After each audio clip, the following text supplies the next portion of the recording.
ईसाई धर्म के पवित्र धर्म ग्रंथ बाइबल, जिसे आसमानी किताब भी कहा गया है, जिसे इंजल भी कहा जाता है, उसके अनुसार प्रभु यीशु मसीह के 12 शिष्य थे जिन्होंने उनके लिए सेविकाई का काम किया, उनके लिए धर्म प्रचार का काम किया, जिसे उन शिष्यों को प्रेरित भी कहा गया है। और ये शिष्य उनके स्वर्गारोहण के बाद भी प्रभु यीशु मसीह के लिए धर्म प्रचार का काम करते रहे। लेकिन उसमें से एक शिष्य ने उनके साथ क्यों धोखा किया, उनके साथ क्यों छल कपट किया, आज हम इसी चर्चा को लेकर आपके समक्ष हाजिर हैं। मैं हूं रमेश शर्मा, अमर लोक ज्ञान चैनल के माध्यम से आप सबका हार्दिक अभिनंदन करता हूं।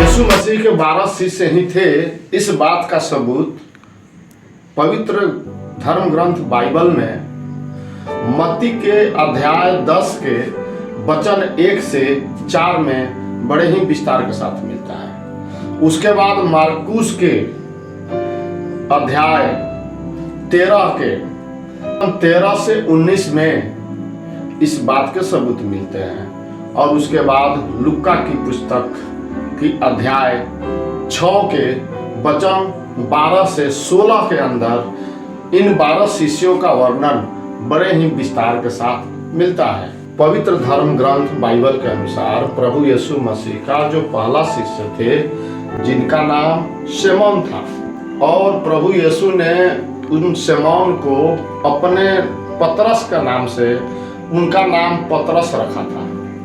कहीं कहीं पर उन्हें पीटर या कैफा भी कहा गया है। और यूनानी भाषा में इसे पेट्रोस से लिया गया है, और पेट्रोस का मतलब चट्टान होता है। यीशु मसीह के जो दूसरे शिष्य थे, जिनका नाम एंड्रूज या एंड्रियास था, और यह जो है पतरस के भाई थे।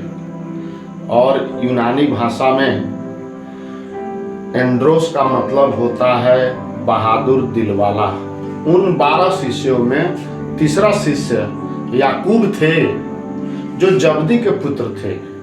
और चौथे शिष्य के रूप में यूहन्ना का नाम आता है, जो याकूब के भाई थे और जब्दी के पुत्र थे। पांचवा शिष्य का नाम फिलिप्पुस था, जो यूनानी भाषा के फिलिपोस से लिया गया है। और फिलिपोस का मतलब यूनानी भाषा में घोड़ों का दोस्त कहते हैं। फिलिपोस का मतलब घोड़ों का दोस्त हुआ करता है।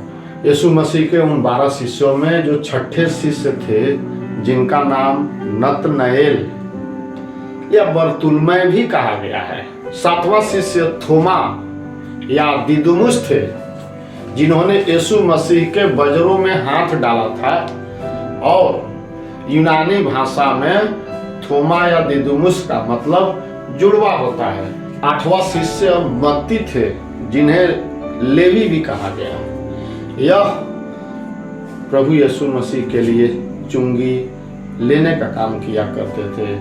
और मत्ती और लेवी जो है हिब्रानी भाषा है, और हिब्रानी भाषा में मत्ती या लेवी का मतलब गिफ्ट ऑफ गॉड कहा गया है।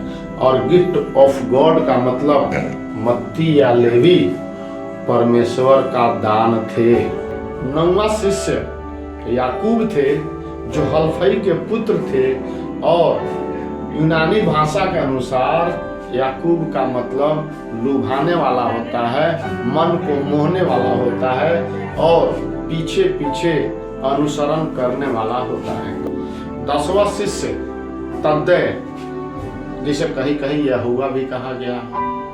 और तद्दै का मतलब होता है घाटी, और घाटी का मतलब जिसका दिल घाटी के समान गहरा हो, और जिसका दिल प्रभु के लिए, परमेश्वर के लिए विशाल हो।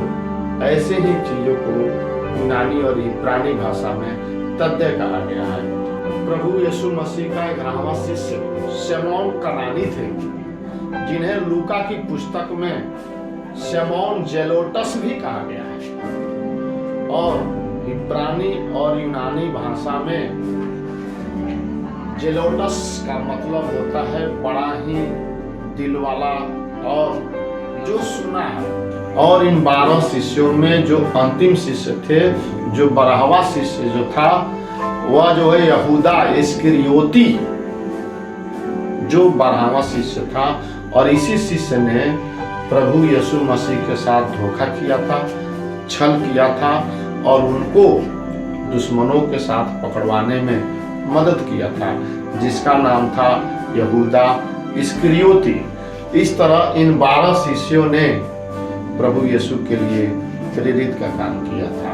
और अंत में इस यहूदा इस्करियोती को जब पछताप होता है, जिसे जब उसको अफसोस होता है, तो वह फांसी लगा के मर जाता है। और इसके जगह पर फिर से 12वें शिष्य के रूप में मत्तियाह नामक एक प्रेरित को उसकी जगह दी जाती है। और फिर से ये 12 शिष्य ईसाई धर्म के लिए, प्रभु यीशु के लिए, परमेश्वर के लिए प्रेरित का काम करते रहे।